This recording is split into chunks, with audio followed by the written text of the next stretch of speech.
Be ready. 15 seconds to go.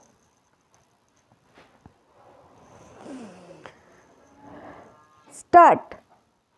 In other words, if the argument of the appellant therein was accepted, it could have resulted in confining the transfer of the raw material from the ship by pipeline to the port areas, but it could not be taken to a refinery located outside the port area, but the provision did contemplate transporting to the material from the ship to the refineries as also to terminals and vice versa. It was in the context that court proceeded to hold that a purposive construction was needed to avoid a situation absurdity. Much turned on the absence of the words in the port area. Therefore, keeping in mind the clear object of the notification, which was self-evident, the court added the words or thaw to the words in the port area. This facilitated the transfer of the raw material from the ships to a refinery or a terminal which need not have to be located in the port area. We must understand the decision of this court in the aforesaid context. The rationale and principle appears in opposite to the cases before us. We also do bear in mind that in paragraph 8, construction of pipelines inter alia was permitted. It is thereafter that in paragraph 8 to under CRZ 2 clause 6 contemplated permitting to storage of non-hazardous cargo such as edible oil, fertilizer and food grains in notified ports. We may broaden our inquiry into the relevant context of CRZ 3rd.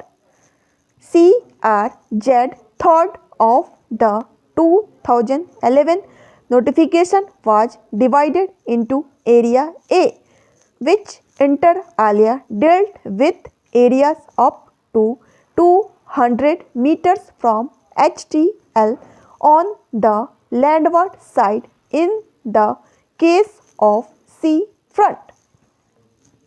The said clause proclaimed further that the said area would be a no developmental zone. We notice that in CRZ 3rd the NDZ was not to be applicable in such areas within any port limit. Thus, the expression within made its appearance in relation to notified port limits again in the permitted activities in the NDZ under Area A, which up to 200 meters as aforesaid. We find clause E, which permitted facilities for receipt and storage of petroleum products and liquefied petroleum gas as specified in Annexure 3rd. Area B of CRZ 3rd is described as the area comprised from 200 meter of 500 meters. Under the same, we notice that again facilities for receipt and storage of petroleum products and liquefied natural gas as specific in Annex 2 was permitted. We may bear in mind that the very same activity had also been contemplated in Area A of CRZ 3rd, which the area comprised to 200 meters of the high tide line of the landward area in the case of the sea front inter alia. Interestingly, when it comes to storage of non-hazardous cargo such as edible oil, fertilizers and food grains in the notified ports, it was permitted activity in Area B of CRZ 3rd under Clause 4 thereof, that is an area located between 200 meters to 500 meters.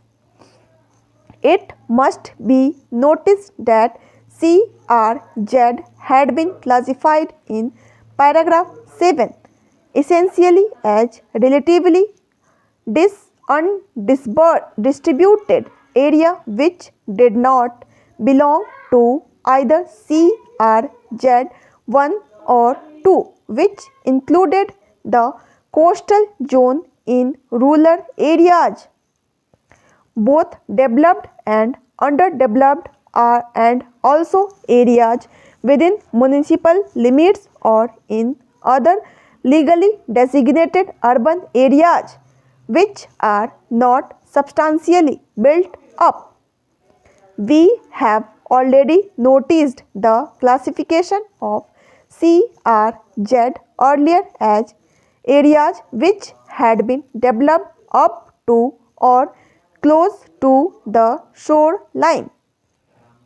Can it then be said that storage of non-hazardous cargo such as edible oil, fertilizers, food, grain permitted in the notified ports in CRZ 3rd Area B also permitted in CRZ 3rd Area A?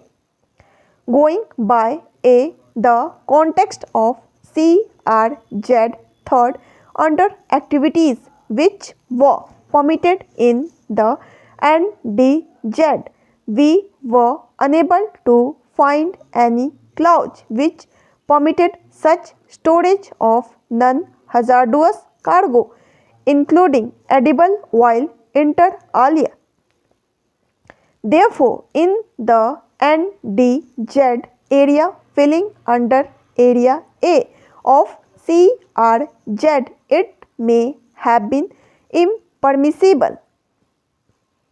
We have made this discussion only to remind ourselves that in interpretation of the notification we are concerned with a pursuit of a purposive interpretation or a search for a rationale which the court find fair may meet with limitations which flow from the object of the maker of the notification being confined to the plain meaning of the words used.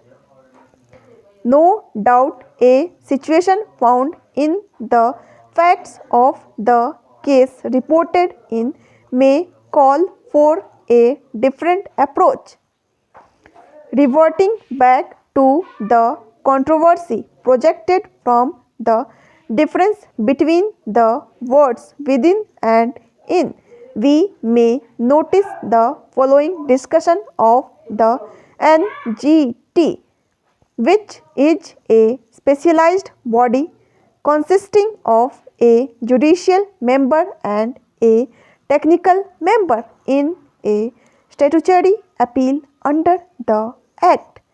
In compact Oxford English Dictionary, stop.